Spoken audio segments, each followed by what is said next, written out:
Goldeneye 007 is such a weird title for me.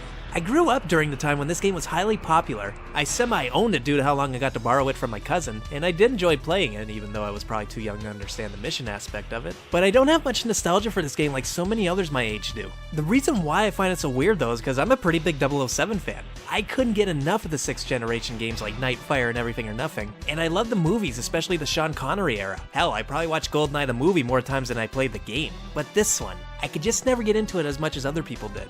In fact, have me play a round of Goldeneye multiplayer and I'll get my ass handed to me. Yet a round of Nightfire and you'd better watch over Oddjob's head, right, Donnie? Stay away! Stay away! Oh! Won by hat! Yeah! Doesn't that just sting? Fuck! That's like the perfect win.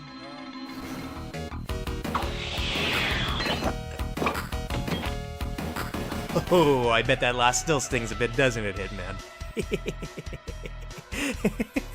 Oh, but despite my personal indifference to Goldeneye, I completely understand why this game is still loved by so many people and considered to be one of the most important titles in gaming. It set a lot of groundwork for console first-person shooters. Before Goldeneye, this genre was more or less exclusive to PC, so to see a game like this on a kiddie console, let alone a licensed game mind you, blowing up the industry is nothing to scoff at. Actually, now that I think about it, probably had more going against it back then. It's also one of the more unique games out there in terms of structure. Most shooters that aren't open world by design are pretty linear in terms of structure. You're given one objective and you stick to it until the game tells you what you need to do next. Goldeneye, though, uses its objectives as a difficulty. The higher the difficulty, the more you have to accomplish to complete the mission. In a way, it makes the same mission feel completely different since it's forcing the player to explore more of the level and trying to figure out what they're supposed to do. Why in the hell have we not seen this more in games? This is such an ingenious way to increase the difficulty and not make it feel artificial, like a lot of games do where you just increase the damage and health for enemies. Now granted, some of the added objectives can feel cryptic as fuck, but I think there's a lot you can do with this concept, and it's honestly a shame we rarely ever see it. Hell, Bond's future games dropped it entirely. Kinda just goes to show how creative Rare really was back then.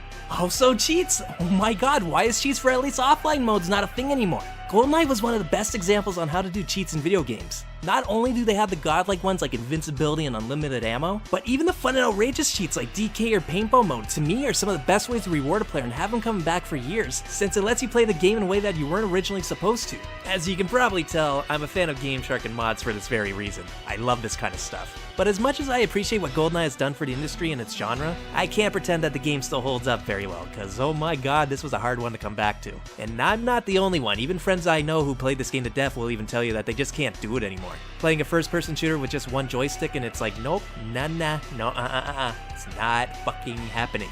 Even its biggest selling point, the multiplayer, is kinda hard to come back to in my opinion. I remember how many times I've heard this story where people have gotten nostalgic for it, so they and their buddies pop it in, and then like 15 minutes later, that nostalgia they had for it, it disappeared very quickly. Hell, back when I was still able to do my DVG Versus episodes, Goldeneye was one of the first games me and Donnie of Irish Hitman TV did, and I ended up having to scrap the episode due to how long it took and how boring it would have been to watch. Now, don't get me wrong, I'm not saying there isn't any enjoyment you can get from this game, but you have to be in the right mindset for it. Which I'm sure for some, especially people who were born after the 90s, it could be really hard to get into. But this game has its legacy for a reason, and hurdles or not, if you're willing to give it a chance in 2018, then you might have an experience like no other.